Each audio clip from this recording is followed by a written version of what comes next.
Eric Hart. Eric is a Fort Worth homegrown Boy Scout, U.S. Navy veteran, electrical engineer, computer geek, registered nurse, husband, homeowner, citizen, voter, and Kim's wife. That's amazing. I didn't know all that about you, Eric. He's here today to talk to us about the foundations Options of religion. Okay. Yes, is that right? All right. That's what it says the here? Right inflection. Religion? That's what it says, as she wrote it right there. All right. All right, well, I'll trade with you. Eric, do you want me to turn this Her off? name was Lola, but she didn't come to Sunday Assembly, so we know how her life turned out. First, a couple of announcements. It didn't end well. It did not. If you guys run across, we found that some of the barcodes, the QR codes on our website and printed materials are broken. If you find one that's still broken, please let me know so we can fix those. Another thing is that on our contact page, if you ever sent us information, we didn't get it. It was all being dumped into a bin that I forgot about long ago. Rachel sent a couple of messages, which I just saw this week. But I have fixed it now, so if you send us something on the contact page, they will now come to us. What else? Okay. I'm here today to talk to you about options. Gerald mentioned this thing in the, the Fort Worth report?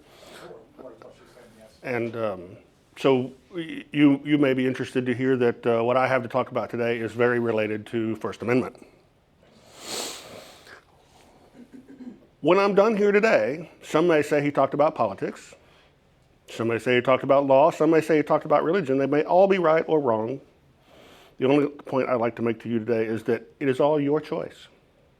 You choose. You decide how your day will go. You decide how your future unfolds. In America, anyone can become president. That's the problem. Thank you, George Carlin. The Establishment Clause, part of the First Amendment, Congress shall make no law respecting an establishment of religion, prohibits the government from creating an official state church endorsing religion or excessively entangling itself with religious institutions. It ensures government neutrality, often analyzed via the Lemon Test, which we'll talk about. I find that interesting, the way that has been phrased. It prohibits the government from creating an official state church, endorsing religion, or entangling itself, but we see that this happens all the time. It's really easy to create a law. It's a lot harder to unmake that law. Key principles. The primary goal is to prevent government coercion of religion, such as forcing religious observance or tax support for churches. It establishes a wall, though debated, between government authority and religious institutions. The government cannot prefer one religion over another or religion over non-religion. There's that idea again, cannot do this. While originally applying only to the federal government, it was incorporated to apply to state governments by the U.S. Supreme Court in the 40s. The Lemon Test I mentioned before was derived from Lemon v. Kurtzman in 1971. It has a three-part test to see if a law violates the clause. Does it have a secular purpose? The government action must have a secular purpose. Neutral effect. The primary effect must neither advance nor inhibit religion. And no excessive entanglement. The action must not foster excessive government entanglement with religion. Words are good, aren't they? Arguments. The people that are for this idea, proponents argue that the clause protects religious liberty by ensuring the state does not favor specific beliefs, thus preventing persecution and fostering equality. We all feel equal, right? The against, critics argue that strict interpretation can lead to hostility towards religion in public life. Others debate whether the founders intended a total separation or merely to prevent a national denomination. There are some common issues, however. Disputes often arise regarding school prayer, public funding for religious schools, or religious displays on government property. And then to my specific point, But the word prohibit doesn't really go very far. Laws counter to the First Amendment are passed by local, state, and federal governments all the time. Laws can be written, passed, and signed into effect in a matter of hours. Undoing those laws, however, is an arduous, time-consuming process that lends itself only to aid the oppressors who wrote them. And we have a video. The story begins in Kansas, 2005, a place generally unaccustomed to launching global religious movements, but even the Midwest occasionally surprises. That year, the Kansas State Board of Education made a controversial decision. They agreed to allow intelligent design to be taught in science classrooms alongside evolution.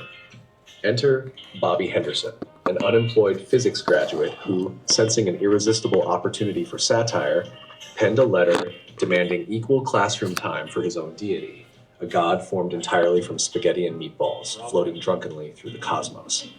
Henderson's satirical deity, the Flying Spaghetti Monster, FSM, was intentionally absurd, a cosmic being credited with creating the universe after consuming generous quantities of beer. According to Henderson, the FSM's inebriation explained why the universe was filled with imperfections, inconsistencies, and disasters. Essentially, a divine hangover. As satire, it cut brilliantly to the heart of the debate. If a school was going to teach intelligent design without empirical evidence, then why not this spaghetti-based cosmology? Pastafarians, as followers quickly came to call themselves, elaborated gleefully upon Henderson's mythology. Their heaven became a paradise boasting beer volcanoes and stripper factories, while hell was characterized by stale beer and significantly less attractive strippers. Pirates were revered as the original prophets of Pastafarianism, tragically misunderstood figures whose declining numbers correlated suspiciously well with the rise of global warming. Was it nonsense? Absolutely. Was it effective at making a serious point? Disturbingly so. Pastafarianism spread like wildfire across the internet. Memes proliferated, fan sites mushroomed, and thousands eagerly embraced their newfound pirate faith. But what started as a playful jab at religious intrusion into public education quickly evolved into something genuinely provocative. Soon, believers, or perhaps pretend believers, started demanding legal recognition. Colanders were proudly worn in official ID photos. Pastafarian ministers began conducting legally questionable marriages, and courtrooms across the globe were forced to grapple with the uncomfortable question, where exactly does satire end and genuine religious belief begin? The Church of the Flying Spaghetti Monster had unwittingly stumbled into deep philosophical territory. Critics accused Pastafarians of trivializing religion, disrespecting tradition, and making a mockery of sincere belief. Pastafarians, meanwhile, shrugged cheerfully, arguing that pointing out absurdities inherent in religious intrusion into scientific education was exactly their intention. The more serious and offended their detractors became, the stronger Pastafarianism's message grew. After all, if your faith could be threatened by a deity made of pasta, perhaps the problem lay elsewhere. The movement cleverly illuminated deeper issues around the separation of church and state. In various cases, judges and officials struggled to deny recognition to the FSM without inadvertently undermining religious freedom. Was there really a meaningful distinction between the Flying Spaghetti Monster and more established deities, aside from tradition and followers? Courts wrestled with the problem, often uncomfortably concluding that sincerity of belief was notoriously difficult to judge. Despite, or perhaps because of its absurdity, Pastafarianism became a surprisingly effective advocate for secularism and rationalism. With every humorous gesture, from pirate-themed protests to pasta-based religious ceremonies, Pastafarians forced societies worldwide to reconsider how faith intersects with governance and education. Satire, once seen as frivolous or marginal, revealed itself as a formidable weapon in debates typically mired in dead-end seriousness. Yet Pastafarianism today remains a paradox. Is it just a joke that spun wildly out of control, or is it a genuinely meaningful form of social activism wrapped in humor? Perhaps the brilliance of the Flying Spaghetti Monster is that it's simultaneously both, absurd enough to disarm opponents, yet pointed enough to demand attention.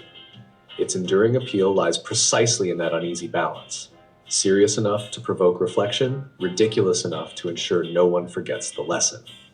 Ultimately, the Flying Spaghetti Monster isn't about pasta, pirates, or even beer volcanoes. It's about questioning the assumptions we take for granted. Cheers. by forcing us to confront the absurdity lurking beneath the surface of our deeply held convictions. Pastafarianism quietly reminds us that a little laughter may be the most powerful form of heresy yet invented. Right?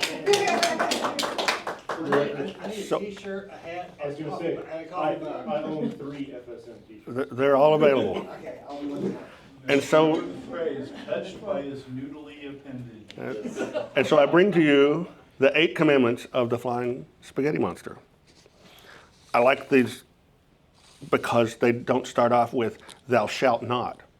They start off with, I'd really rather you didn't act like a sanctimonious, holier than thou ass when describing my noodly goodness.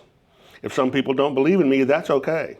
Really, I'm not that vain. Besides, this isn't about them, so don't change the subject. That was number 1. Number 2, I'd really rather you didn't use my existence as a means to oppress, subjugate, punish, eviscerate, and or, be mean to others. I don't require sacrifices, and purity is for drinking water, not people. Number 3, I'd really rather you didn't judge people for the way they look, or how they dress, or the way they talk, or, well, just play nice, okay? Oh, and get this through your thick heads. Woman equals person, man equals person, samey. One is not better than the other, unless we're talking about fashion, and I'm sorry, but I gave that to women and some guys who know the difference between teal and fuchsia. Number 4, I'd really rather you didn't indulge in conduct that offends yourself or your willing consenting partner of legal age and mental maturity. As for anyone who might object, I think the expression is, go fuck yourself. Unless they find that offensive, in which case they can turn off the TV for once and go for a walk for a change. Just want to point out at this time, I did ask Dylan this morning how old he was, because in my eye, he looks very young. Dylan, how old are you? I'm 30 years He's 30 years old. A little witness now. I asked because not all of my comments are family friendly, but so. All right, number 5. I'd really rather you didn't challenge the bigoted, misogynist, hateful ideas of others on an empty stomach. Eat, then go after the bastards.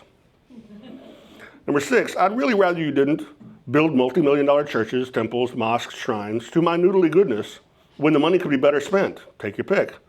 Ending poverty, curing diseases, living in peace, loving with passion, and lowering the cost of cable. I might be a complex carbohydrate omniscient being, but I enjoy the simple things in life. I don't know. I am the creator. Number 7, I'd really rather you didn't go around telling people I talk to you. You're not that interesting. Get over yourself. And I told you to love your fellow man. Can't you take a hint? And number 8, I'd really rather you didn't do unto others as you would have them do unto you if you are into stuff that uses a lot of leather, lubricant, Las Vegas. If the other person is into it, however, pursuant to number 4, which was don't indulge in conduct that offends yourself, then have at it. Take pictures, and for the love of Mike, wear a condom. Honestly, it's a piece of rubber. If I didn't want it to feel good, then then I would have added spikes or something.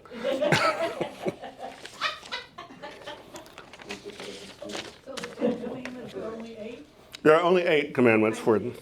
The disturbing part about all of that is to those of us who are vegetarians who do not wish to eat something that is sentient, you have now made pasta sentient. So it's like, what can I eat now? Well, remember, we're talking about options, so you have the option of viewing it as sentient. Yeah, pasta doesn't mean you're actually eating the spaghetti monster, you're just eating a representative of him. Oh, It's like- that's it's so like much communion. better. Yeah. That's a great It's like, one. even though the Catholics say it's true, that you're not actually eating Jesus' blood and. Is pasta considered unleavened bread? I'm pretty sure that there's no dogma of transubstantiation within the Pastafarian faith.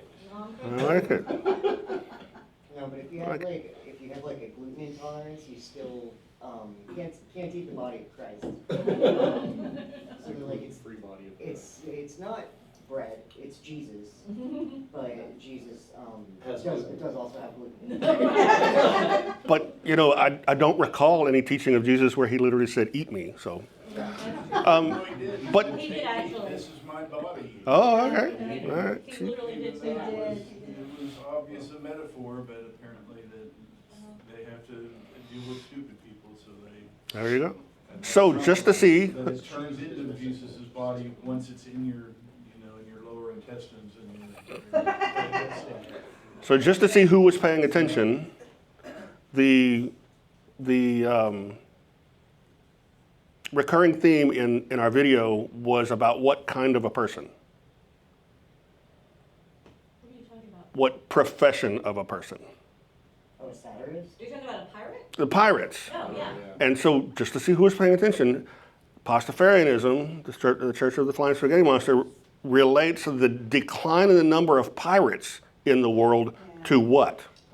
To global warming. I like it. All right. Yeah, that's right. Thank you. Yay, thanks, Jared. Also, pirates were very evil. Yes. Oh. I They think, still are. I think the interesting thing that I got from just watching that video is something that Comedy Central has done a really good job of, and that is taking satire and making it really make a statement, right? Do you remember the Colbert Report? I know so many people that are very right-wing that literally thought that that guy was real. And that that show was not satire, that it was actual, like that it was for them, right? I mean, it's so interesting because using something disarming, making a big change, or making a big, it's like a worm that gets in your brain. I just think that's interesting, and if you look at like some of the strategies that are happening right now with like the No King's March, which is coming up, there are, they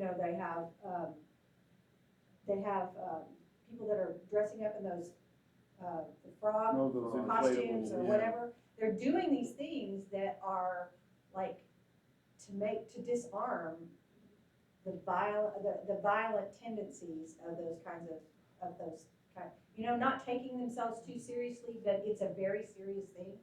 I just think that's so interesting that that's what this whole thing was about. And, he started something and it caught on like, this is really kind of ridiculous that we are so entrenched in this idea. I'm so glad you talked about this, Eric, because I didn't know all that about Pastafarianism. I don't think I'd even seen the tenets. So like, it started off as just an open letter, and it kind of spread word of mouth and internet kind of thing. And, Yeah, it was and just they a- encouraged him to do more, and so What he year wrote was it? more, and it What turned was into the a guy's book. name? late 80s, I think. Yeah, but What it was was just the a year? drawing, yeah, he just drew his, do a big Well, it's squiggle and one put of two The meatballs on picture top showed and the called it 60 on there, but what year was it that it started? late 80s, yeah. What was the guy's name? Pretty sure, yeah. I think it was Mark Kelly. Mark Kelly. There's a Okay. book called The Gospel of the Flying Spaghetti. Oh, I have okay. it in my house. Oh, I should look It it up. has that in it. Okay, so that should be our next read. for our Really? book.